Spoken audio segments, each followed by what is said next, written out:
Y nosotros nos constituimos como una especie de grupo adjunto al chileno-francés. Siempre se pensó que el chileno-francés tenía inmunidad diplomática, una cuestión que nosotros sabíamos que no. Pero nosotros le contamos a todo el mundo que tenía inmunidad diplomática. Todo, no, si tenemos inmunidad diplomática, pero el único que tenía inmunidad diplomática era el director, por el hecho de ser francés y de depender de la embajada, digamos, ¿no? Y por supuesto su familia. Pero eso nos sirvió mucho, mucho. Se incorporó ahí la Nilda Salamando, que fue muy importante también en el... Que ella fue secretaria del instituto, claro. Muy importante.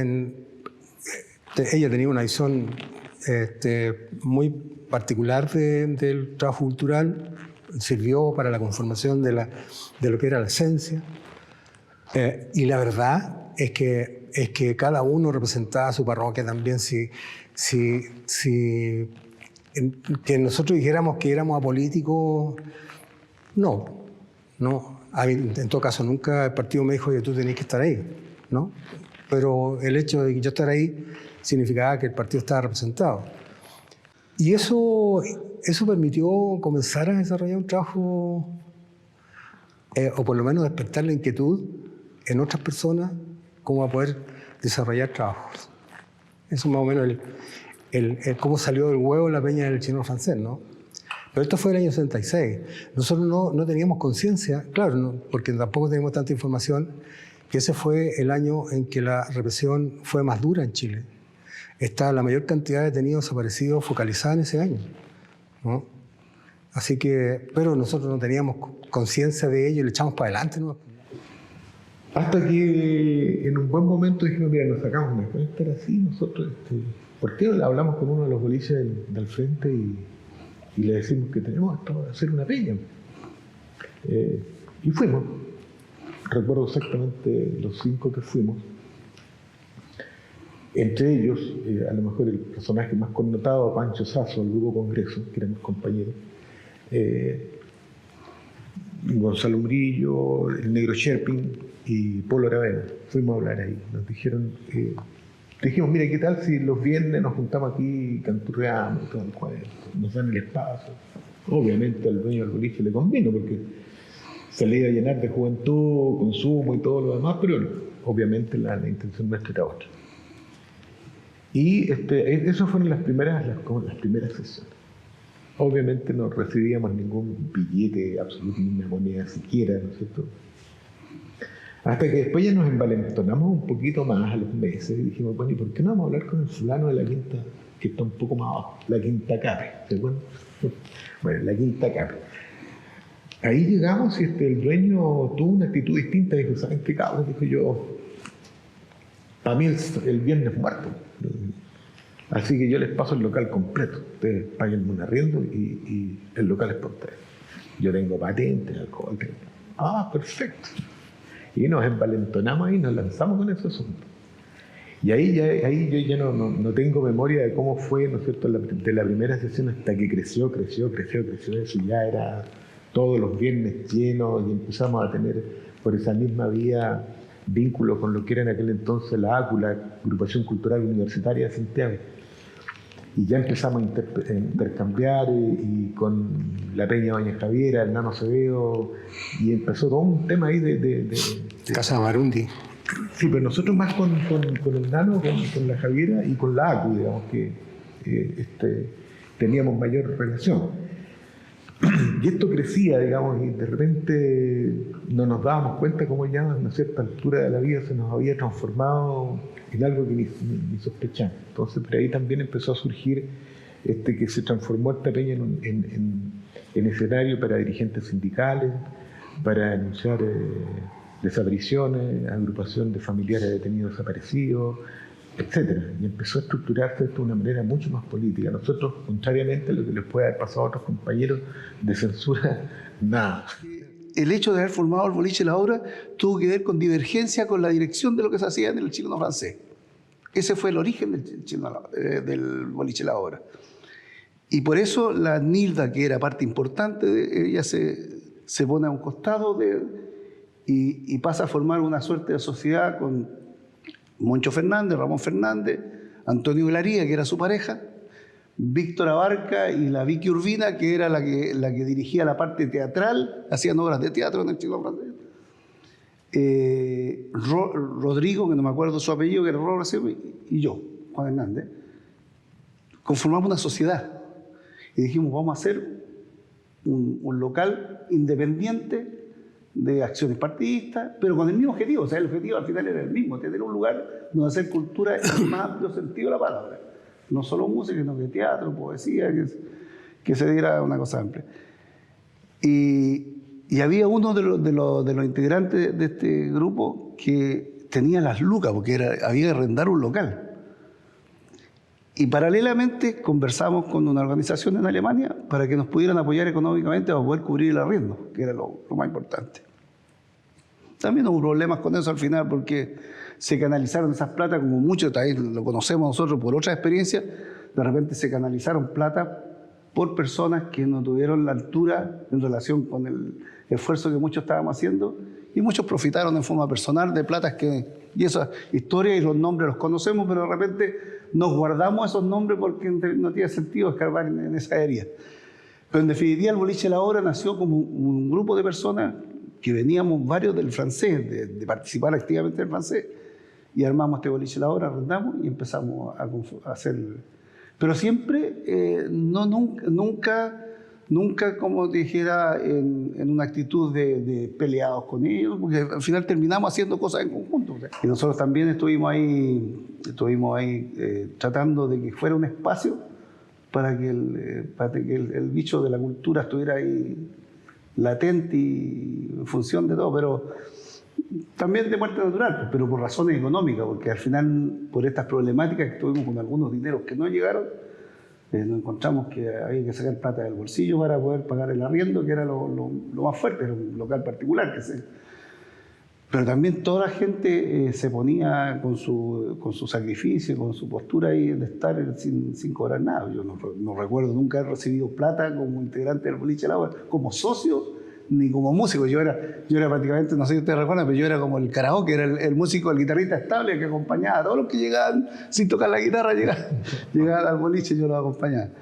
Y en definitiva, también de muerte natural, pues, porque por un tema económico no dio para seguir cubriendo, y tiene que haber estado hasta como el 79, así duró como 2 años. Nosotros manteníamos una olla común para los fines de semana. Acá es caro vivir en esta región, entonces iban más de 60 personas a comer, niños, el fin de semana. Entonces andábamos ahí golpeando las puertas, y casa a casa o con una carretilla y pidiendo alimento. Por ahí nos llegaban todavía algunos ayudas de la Vicaría de la Solidaridad, con alimentos, qué sé yo.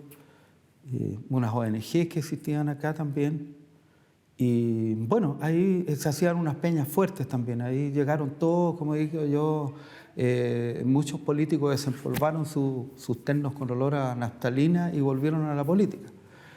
Entonces el bastión estaba centrado en la peña y en el sindicato de la construcción. Por ejemplo, el sindicato de obreros de Frío Sur, ellos siempre estaban como muy pendientes de nosotros. Como era una empresa privada poderosa, con mucho capital, con ítem para cultura, entonces nos contrataban a nosotros para que fuéramos a cantarle a los obreros a Chacabuco, a los comedores. Llegábamos a los comedores de la pesquera y les armábamos peñas folclóricas, con algún invitado de Santiago, pero siempre éramos los de aquí de Coyhaique los que organizábamos la cosita, y ellos nos apoyaron muchísimo. En Puerto Aysén también había un local donde funcionaba un terminal de buses, que los fines de semana este caballero también hacía peñas folclóricas y nos invitaban a nosotros que fuéramos a cantar nuestras canciones, porque no se trataba de ir a cantar cueca o huaynos o música que en realidad hablan de la tierra, pero no del problema social. Ellos sabían cuando nos invitaban a nosotros que íbamos a cantar otro tipo de canciones.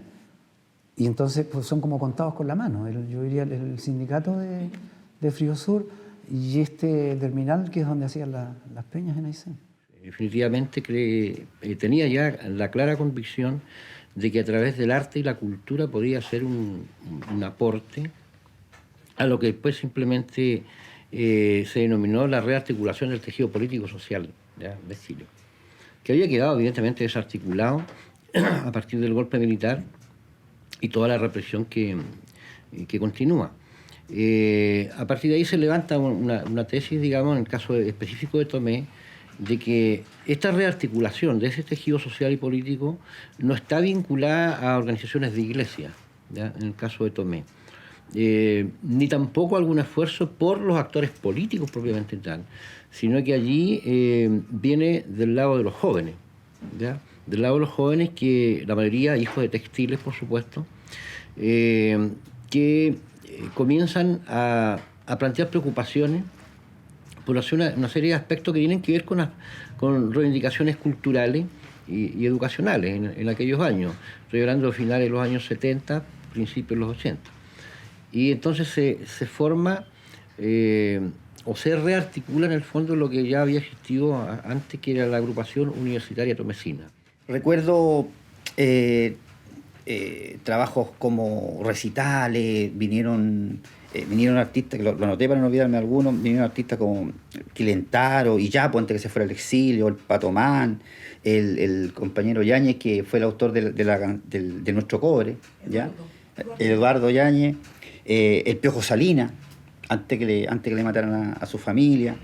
Se trabajó con obras de teatro, me acuerdo que trajimos a obras de Radrigán. O sea, pese a la dictadura, pese al sufrimiento de la muerte de los 4 compañeros fusilados, pese a todo, vivíamos con cultura. Y eso yo lo rescato, y tal vez me sentiría rindiéndole hoy día un homenaje a esos jóvenes que hicieron tanto por mantenernos dentro de eso, digamos, haciendo cultura, que creo que es una cuestión muy, muy, muy importante. Trabajamos con organizaciones como Pastoral Obrera, AGES, con el mismo CODEPU. A través de Vicaría nosotros recibíamos el teleanálisis y lo pasábamos en 3 lugares emblemáticos en Lota, que era en el SECPOMA, en el Centro Cultural Marigüeño, en la parroquia y en el Sindicato Minero. Y entonces se creó el Café Cultural.